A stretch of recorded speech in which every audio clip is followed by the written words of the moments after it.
안녕하세요. 여러분들이 이제 파충류 처음 입양하실 때 같은 도마뱀이고 같은 종류인데 왜 이렇게 분양가가 차이가 많이 나지? 이런 고민 해보신 적 있으신가요? 일단 저희는 파충류샵이고 오늘은 이제 그거에 대한 궁금증을 한번 풀어보도록 하겠습니다.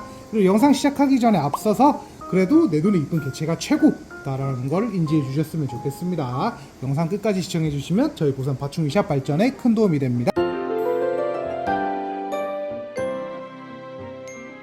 앞에 있는 친구들은 블랙라이트예요. 그리고 레오파드 게코의 종류 중에 하나인데 현재 카메라로 보면 잘 안 보일 것 같은데 앞에 수컷, 그 다음에 이쪽에 있는 게 암컷인데 암컷을 잘 보면 100% 까맣지가 않죠. 그래서 만약에 분양을 하더라도 예를 들어서 위쪽에 있는 친구가 분양가가 높을 수밖에 없다, 이런 거를 조금 아셔야 될 것 같습니다. 그래서 안전상의 이유로 잠깐 분리하고 다시 찍을게요. 그래서 이 앞에 있는 이쁘장한 수컷 친구로 영상 촬영을 계속 이어가 보도록 할 건데요. 일단 분양가가 차이 나는 경우에는 예를 들어서 쉽게 생각해보면 기준들이 많이 있어요. 그 중에서 첫 번째 성별에 따라서 분양가가 조금 다를 수 있습니다. 두 번째 모프, 이제 이 친구들의 고유 컬러에 따라 다른데 시장에 이렇게 출현한 지가 얼마 안 된 모프일수록 고가이거나 아니면 유전학적으로 나올 때 특수성 때문에 조금 고가일 수가 있는 케이스인데 앞에 있는 블랙라이트는 살짝 두 번째 조금 속하긴 해요. 앞에 있는 블랙라이트 같은 경우에는 이렇게 이쁜 블랙라이트들끼리 교배해도 이렇게 새까만 친구들이 나오냐? 그건 절대 아니거든요. 저희가 사진 하나 남겨놓을 건데, 그래서 이렇게 같은 블랙라이트라 해도 이렇게 시꺼멀수록 일단 분양가가 조금 더 높게 측정되는 거 이해해 주셨으면 좋겠고요. 그리고 수컷, 암컷에 따라서 분양가가 제가 조금 다를 수 있다, 이런 거를 설명을 드렸잖아요. 예시를 들어볼게요.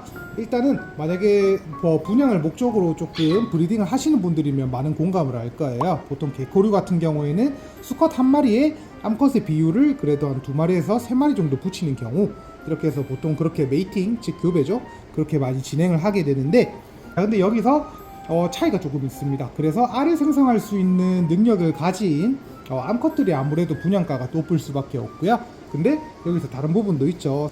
너무 유전학적으로 당연한 거지만 잘생긴 애 밑에서 또 잘생긴 애가 나온다, 이것 또한 거의 국룰에 가깝잖아요. 그래서 예를 들어서 앞에 있는 블랙라이트 친구 같은 경우에는 잘생긴 수컷일수록 분양가가 조금 더 암컷들보다 훨씬 높다, 이런 거 알아주셨으면 좋겠습니다. 그래서 앞에 있는 블랙라이트 수컷 같은 경우에는 말씀드린 암수 중에서도 수컷인데 그 중에서 이쁜 친구라서 분양가가 높고, 그리고 같은 검은색 친구라고 하더라도 이제 만약에 내가 직접 이세를 보일 시에 이런 검은 친구가 잘 안 나오기 때문에, 그래서 블랙라이트 이런 친구들이 조금 비싸다고 이제 이해하시면 편할 것 같아요. 그러면 그 다음에 크리스티 게코로 한번 설명을 드리겠습니다. 이제 크리스티 게코로 설명을 드릴 건데 아까랑 같은 적용법을 같이 생각해 보시면 될 것 같아요. 이 친구는 쉽게 생각하면 노말 라인에 가까운 친구, 옆에 있는 친구는 릴리 플러스 아잔틱이 들어간 릴리 아잔틱 친구예요. 두 친구가 가장 많이 사랑받는 친구들이기도 해서 딱 대비를 해서 보여드릴 건데, 이런 타입들 같은 친구들은 그렇게 브리딩 난이도나 이런 것도 그렇게 어렵진 않고요. 근데 브리딩 난이도란 말을 제가 해드렸잖아요. 여기서 제가 드리고 싶은 말씀은, 여기는 릴리 아잔틱 조금 특수성이 있어요.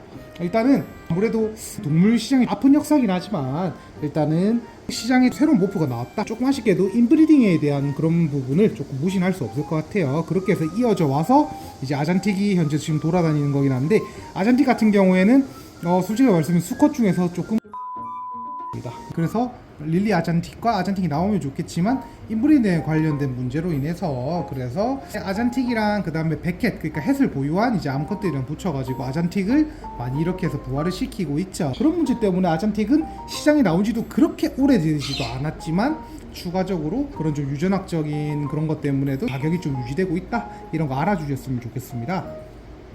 조금 도움이 되셨으면 좋겠고요. 그 다음에 분양하느냐, 이것도 차이가 조금 큽니다.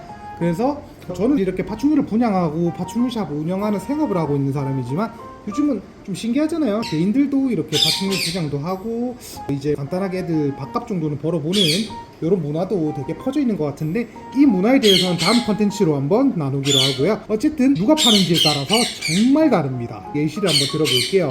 예를 들어서 릴리 아잔틱을 정말 이제 이쁘게 그 다음에 또 많이 이렇게 생성하는 브리더 분들도 분명 계시지만요, 근데 추가적으로 친구들이 잘 안 나오는 브리더분도 있어요. 그래서 어느 집에 가면 뭐가 이쁘다더라, 이런 것도 있으니까, 그래서 누가 분양하는지에 따라서 분양가는 달라질 수 있고, 그게 또 브리더의 가치라고도 저도 생각은 하고 있거든요. 그리고 추가적으로 이제 샵에서 분양하는 거랑 그 다음에 개인이 분양하는 거랑 분양가는 왜 다른가요? 라는 질문 해주시더라고요. 근데 다른 건 없어요. 일단 예를 들어서 말씀드리겠습니다.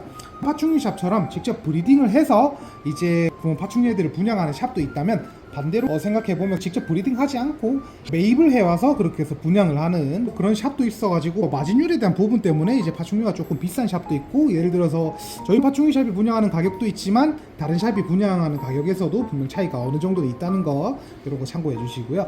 그 다음에 얘기가 조금 멀리 돌아왔는데, 개인이랑 그 다음에 샵이랑 분양하는 거에 대한 차이점, 이런 거 부분에서는 조금 예민한 주제이기도 해요. 하지만 말씀드릴 수 있는 거는, 파충류샵에서 만약에 파충류를 분양할 때는 어느 정도의 보상 유무 규정이나 아니면 그 친구를 데리고 갔을 때 이제 케어하는 부분에서 조금 서포트를 주는 그런 부분에서 차이는 있다고 생각은 합니다.